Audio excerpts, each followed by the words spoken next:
दोस्तों, चाहे रिश्ते कितने भी बुरे क्यों ना हो, उन्हें तोड़ना मत, क्योंकि पानी चाहे कितना भी गंदा क्यों ना हो, अगर प्यास नहीं बुझा सकता तो आग तो बुझा ही सकता है। एक छोटी सी चींटी आपके पैर को काट सकती है, पर आप उसके पैर को नहीं काट सकते। इसलिए जीवन में किसी को छोटा ना समझें, क्योंकि वह वो कर सकता है जो आप नहीं कर सकते। जब कुछ सेकेंड की मुस्कुराहट से तस्वीर अच्छी आ सकती है, तो हमेशा मुस्कुरा के जीने से जिंदगी अच्छी क्यों नहीं हो सकती। मेले की भीड़ में बच्चा जब तक अपनों का हाथ पकड़कर चलता है, उसे मेला बहुत सुंदर और खूबसूरत लगता है। पर वही बच्चा अगर मेले में अपनों से बिछड़ जाए, तो वही मेला उसे डरावना और नीरस लगने लगता है। दुनिया के मेले में हम सब की स्थिति भी यही है। जब तक हम अपनों से जुड़े हुए हैं, उनका हाथ थामे हुए हैं, दुनिया हमें बहुत सुंदर लगती है। अतः हमेशा अपनों का साथ और हाथ थामे रखिए।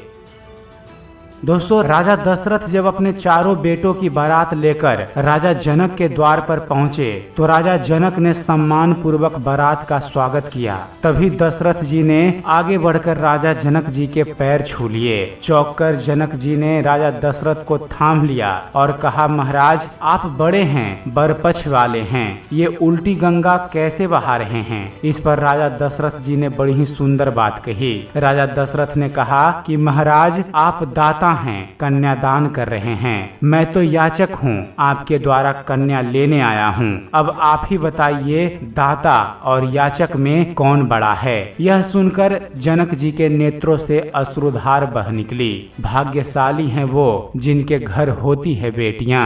कहते हैं हर बेटी के भाग्य में पिता होता है, लेकिन हर पिता के भाग्य में बेटी नहीं होती। माना कि दुनिया सुपर फास्ट है और आप कछुआ छाप, लेकिन इससे क्या फर्क पड़ता है। जीने के लिए चलते रहना जरूरी है, न कि बहुत तेज भागते रहना। भागने वाले थक जाते हैं, रुक जाते हैं, चलने वाले चलते चले जाते हैं, चाहे जाना कितना भी दूर क्यों ना हो। डायनासोर काल में कछुआ भी था। डायनासोर काफी तेज भागता था और कछुआ धीरे धीरे चलता था। डायनासोर की जाति लाखों वर्षों पहले ही पृथ्वी पर से समाप्त हो गई, लेकिन कछुआ आज तक जिंदा है। जीवन की आधी उम्र तक पैसा कमाया, पैसा कमाने में इस शरीर को खराब किया, बाकी आधी उम्र तक उसी पैसे को शरीर ठीक करने में लगाया। न शरीर बचा न पैसा। वाह रे जिंदगी।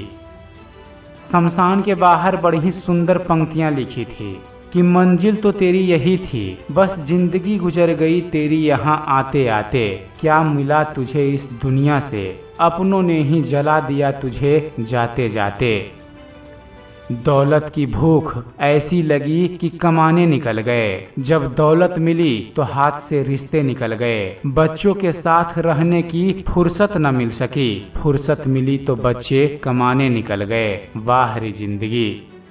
इस संसार में हर कोई केवल अपने लिए ही जिया करता है। मनुष्य सुख के लिए अपने निकट के लोगों का सहारा ठीक उसी तरह खोजते हैं, जैसे वृक्ष लताओं की जड़ें पास की आर्द्रता की ओर मुड़ जाती है। उसी झुकाव को दुनिया कभी प्रेम कहती है, कभी प्रीति तो कभी मैत्री, लेकिन वास्तव में वह होता है आत्म प्रेम ही। एक तरफ की आर्द्रता नष्ट होते ही पेड़ पौधे सूख नहीं जाते हैं, उनकी जड़ें किसी और आर्द्रता की खोज में दूसरी ओर मुड़ जाती है। वह आर्द्रता नजदीक हो या दूर, और उसे खोजकर फिर से पेड़ लहलहाने लगते हैं। यही जिंदगी है। मैं कभी समाज सुधारक नहीं रहा, और ना मेरे मन में कभी समाज कल्याण का विचार आया, और मेरा मन भी कभी विचलित नहीं होता समाज की गंदगी को देखकर। और ऐसा भी नहीं है कि ये गंदगी साफ नहीं की जा सकती। दरअसल हम सभी को ऐसे ही समाज में रहने की आदत है। हम सभी को मजा आता है एक दूसरे की बुराई करने में, हम सभी को सुकून मिलता है शायद।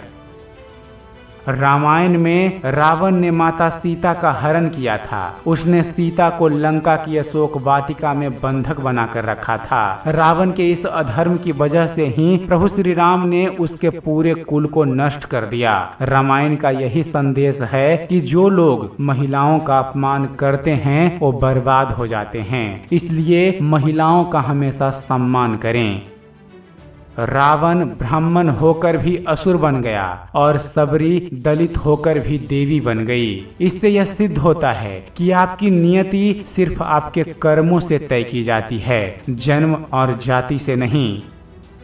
एक बार माँ यशोदा यमुना में दीप दान कर रही थी। वो देख रही थी कि कोई भी दीप यमुना में आगे नहीं जा रहा।